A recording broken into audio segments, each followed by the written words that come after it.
Chapter 9, International Trade.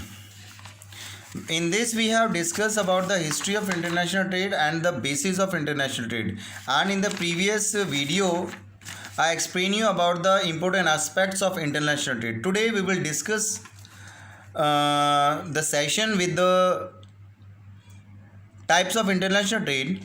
International trade have two categories. One is bilateral trade, another is multilateral trade.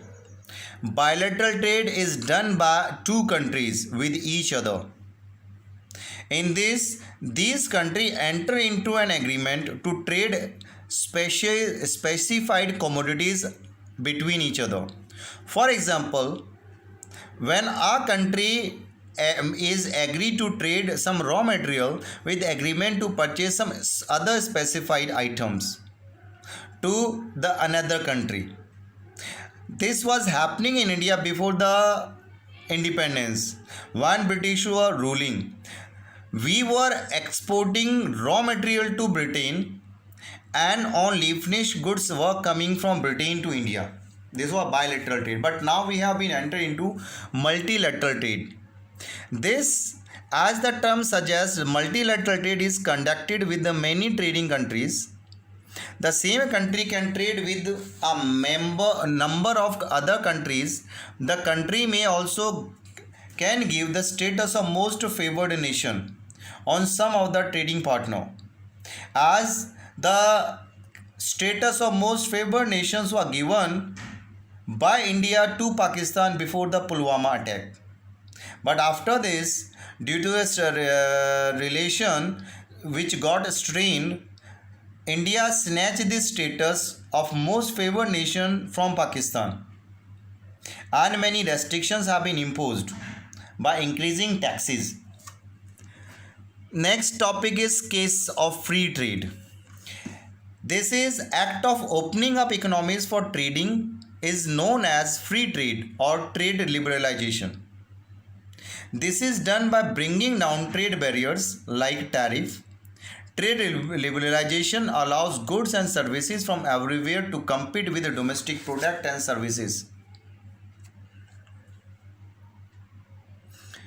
Globalization along with free trade can adversely affect the economies of developing countries by not giving equal playing field by imposing conditions which are unfavorable.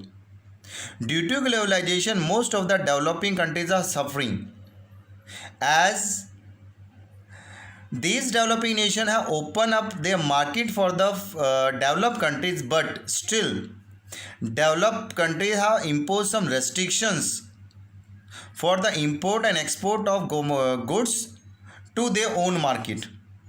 But with the development of transport and communication system, goods and services can be travel faster and further than ever before. But free trade should not only let rich countries enter the market, but allow the developed countries to keep their own market protected from foreign products. Countries also need to be cautious about the dumped goods, as along with the free trade, dumped goods at cheaper price can harm the domestic producer. Dumped goods is a term used for the product of country's own trader, and these dumped goods are not purchased by the local customer of the country. Due to the prices of foreign goods have been reduced.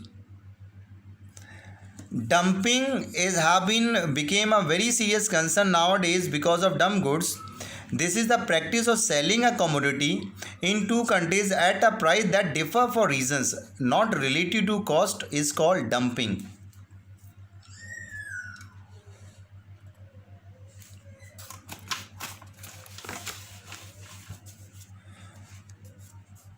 World Trade Organization. In 1948, to liberalize the world trade from high custom tariff and various other type of restrictions, the General Agreement for Tariff and Trade was formed by some countries including USA, UK, France, Germany, China, as well as Russia.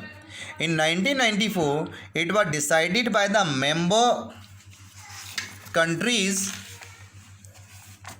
to set up a permanent institution for looking after the promotion of free and fair trade amongst the nation, and GATT was transferred into the World Trade Organization from 1st January 1995. This GATT have been converted into WTO now, World Trade Organization. WTO is the only international organization dealing with the global rules of trade between the nations. It sets the rules for global trading system and resolve dispute between the member nations. WTO covered the trade in services such as telecommunication and banking and other issues such as intellectual rights. But due to some reasons, WTO have been criticized and opposed by some developing countries, by those who are worried about the effect of free trade and economic globalization. It has been argued that the free trade does not make ordinary people's life more prosperous. Due to this, there is a gap which have been occurring. It is actually widening the gulf between rich and the poor by making rich countries more rich and poor countries poor. This is because of influential nations in the WTO like USA, UK are very influential nation in WTO, which focuses on their own commercial interest and do not bother for the interest of underdeveloped or developing nations. Moreover, many developed countries have not fully opened their market to product from the developing country, and this is the reason developing countries are not able to sell their product in the market of developed countries like USA, UK, Canada. It has also been argued that issues of health, worker rights, child labor, and environment are ignored, due to which WTO have been opposed.